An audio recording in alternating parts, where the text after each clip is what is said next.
In South Dakota, sculptor Gutzon Borglum conceives of a great monument carved out of granite.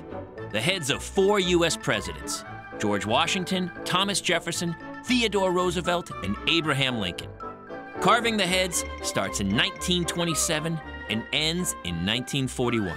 Gutzon never deviates from his original plan, and from the beginning, the monument is meant as a testament to the idea of manifest destiny. And absolutely everyone loves the massive 60-foot-tall sculpture. The lies in that account are as big as the mole on Lincoln's face, starting with the idea that the 4 presidents were always the plan.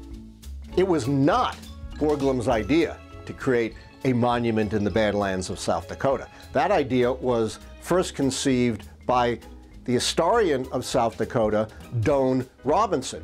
And his idea was to create figures that celebrated the West, the Indian Red Cloud, Lewis and Clark, Buffalo Bill Cody. Although Borglum agrees with Robinson that the carving would be a great tourist attraction, he wants to celebrate the nation's presidents who had done the most to create democracy, foster freedom, and expand the United States. Somewhat surprising, given his lifelong affiliation with one of America's most notorious organizations. Borglum was a member of the Ku Klux Klan. He did the first version of Stone Mountain in Georgia, which is a huge Confederate monument. He then ran into trouble with the funders. They threw him off the job and, in fact, tried to arrest him and chased him out of the state of Georgia. But he doesn't have to wait long to find his next gig. Robinson approaches Borglum in 1924, and carving starts in 1927. With 400 workers and a lot of dynamite. And everything goes exactly as planned.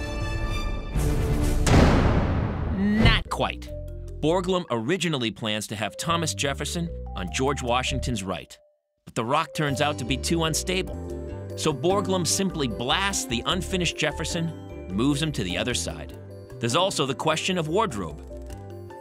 People assume that Mount Rushmore is a completed monument, but if you look at the sculptor's original plans, you'll see that the figures were originally going to be half-length. That is, they would have their clothing or their uniforms.